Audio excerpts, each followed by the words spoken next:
Assalamualaikum warahmatullahi wabarakatuh. Perkenalkan, nama saya Mukaromatun Nisa dari Prodi PAI Edunitas. NIM 202247114446. Sebelumnya mohon maaf jika ada suara kebisingan dari suara kendaraan. Di sini saya dan rekan saya Mas Aldi Septa Pratama ingin menjelaskan tentang menjadi warga digital yang Pancasialis. Bagaimana caranya? Poin pertama, apa sih warga digital itu? Di era yang seperti saat ini, masyarakat mengalami kekhawatiran kehilangan budaya seperti Pancasila dan Bhinneka Tunggal Ika. Dalam kehidupan berinternet dan bermedia sosial saat berinteraksi dengan sesama. Menurut data We Are Social dan Hootsuite mengenai tren penggunaan internet dan media sosial, rata-rata orang Indonesia menghabiskan waktu 8 jam per hari, dan untuk saat ini ada sekitar 204,7 juta masyarakat menggunakan internet dan 170 juta diantaranya aktif di media sosial. Sebelum membahas lebih lanjut tentang warga digital, apa sih yang disebut dengan warga digital? Warga digital merupakan sebuah konsep yang menangkap fenomena kekinian dalam studi kewarganegaraan, sehingga negara perlu menjamin ketersediaan jaringan internet yang dapat diakses oleh seluruh warga. Poin kedua, peran dan tanggung jawab warga digital. Setiap warga digital memiliki kewajiban dan hak untuk mematuhi peraturan yang ada di media sosial, seperti mematuhi hak kedua, peran dan tanggung jawab warga digital. Sebagai warga digital, kita memiliki kewajiban untuk memahami dan mematuhi aturan yang berlaku di dunia maya. Ini termasuk kewajiban untuk menghargai hak cipta, hak kekayaan intelektual, dan hak privasi orang lain. Warga digital juga memiliki kewajiban untuk terlibat dalam pengembangan masyarakat dan ekonomi di era digital. Mereka dapat memberikan sumbangsi dengan berbagai cara seperti menjadi volunteer di organisasi nirlaba, membuat konten yang bermanfaat, atau bahkan menjadi entrepreneur yang di bidang teknologi. Mereka juga harus memanfaatkan teknologi untuk mencapai tujuan yang lebih besar, seperti memajukan masyarakat dan menciptakan kemajuan bagi individu maupun kelompok.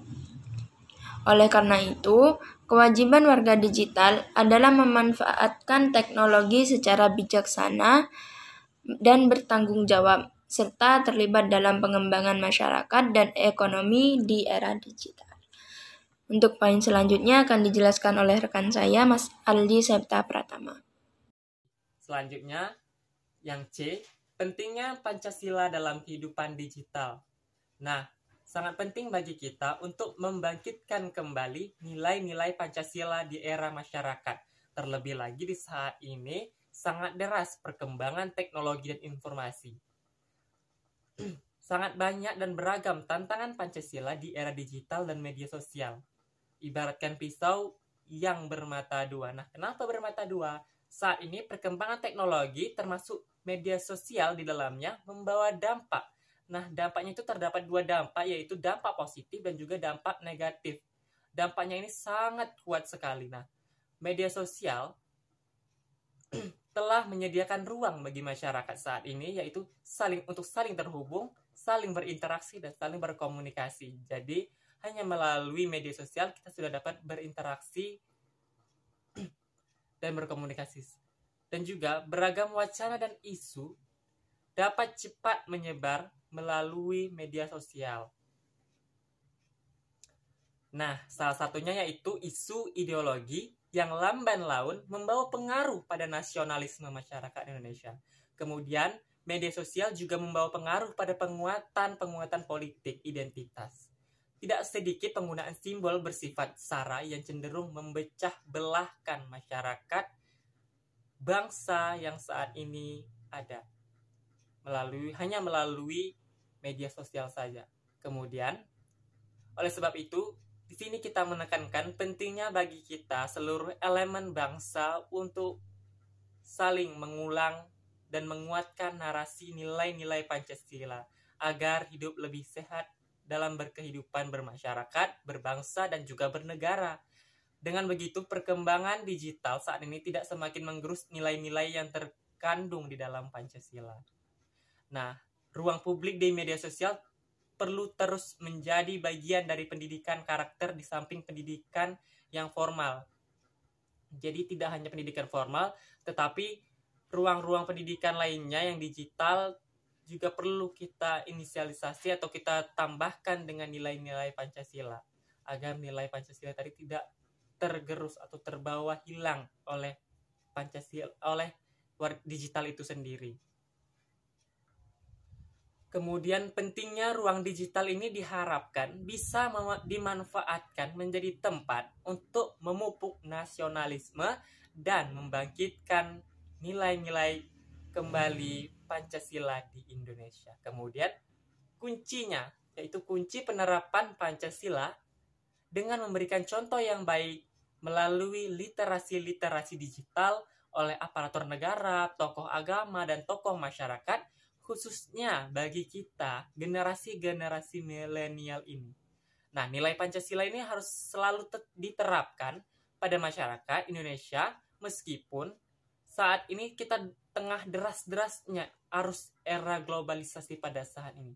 Nilai-nilai Pancasila pun telah termaktub atau telah terkandung di dalam Undang-Undang 1945, yang artinya apa? Nilai-nilai Pancasila sudah berakar dari zaman dahulu sampai sekarang dan selalu terjaga dan menjawab tantangan zaman.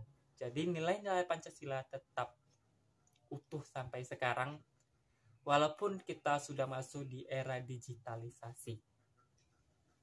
Nah, selanjutnya kita masuk ke bagian yang D, yaitu manfaat memiliki warga digital yang Pancasilais. Nah, sangat penting nih bagi kita untuk mengaplikasikan nilai-nilai yang luhur dalam Pancasila ke ruang digital saat ini.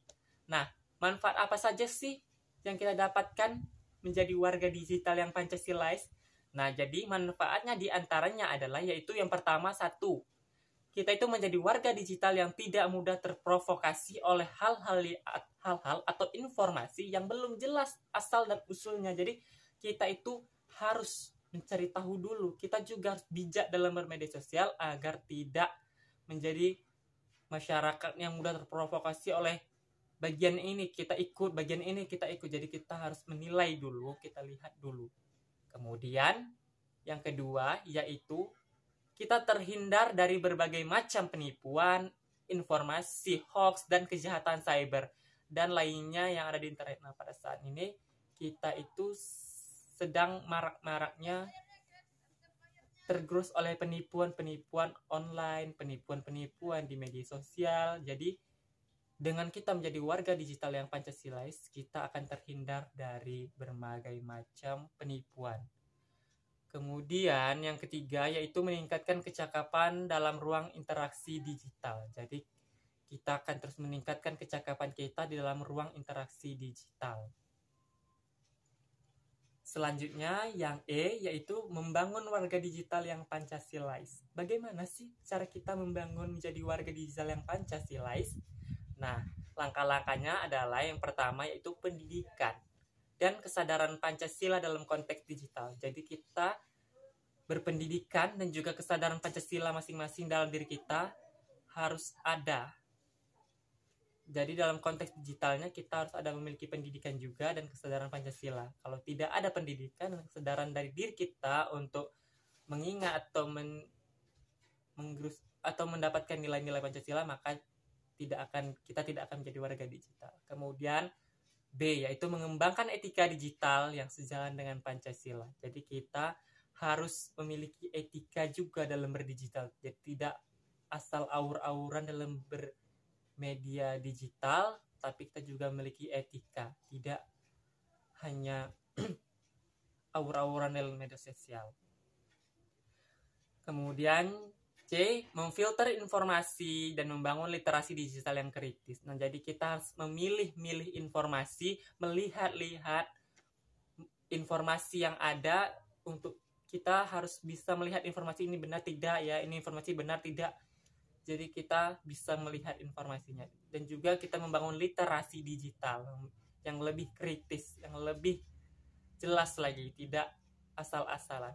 Yang kemudian yang D yaitu menerapkan hukum dan sanksi yang mendorong tindakan bertanggung jawab di ruang digital. Jadi kita harus menerapkan ada hukum-hukum dan juga sanksi di dalam ruang digital, dan kita juga harus bertanggung jawab. Jadi kita tidak asal-asalan dalam dunia digital. Kita semuanya memiliki tanggung jawab. Di dalam ruang digital juga memiliki hukum dan sanksi. Kemudian masuklah kita di bab yang ketiga, yaitu penutup atau kesimpulan. Jadi di dalam menghadapi era teknologi informasi yang terus berkembang, menjadi warga digital yang Pancasilais sangat penting, dan dengan membangun kesadaran akan nilai-nilai Pancasila dan mengembangkan etika digital yang sejalan dan meningkatkan literasi digital yang kritis, kita dapat menciptakan masyarakat digital yang harmonis, beradab, dan bertanggung jawab. Tantangan dalam membangun warga digital yang Pancasilais harus dihadapi. Jadi semoga kita tidak mudah terprovokasi. Mungkin itu saja presentasi yang dapat saya persembahkan. Saya Aldi Septa Pertama Silitonga dan juga teman saya Mukarromatun Nisa. Memohon maaf apabila masih banyak terdapat kesalahan-kesalahan dalam presentasi yang kami persembahkan. Wabillahi taufiq wal hidayah. Wassalamualaikum warahmatullahi wabarakatuh.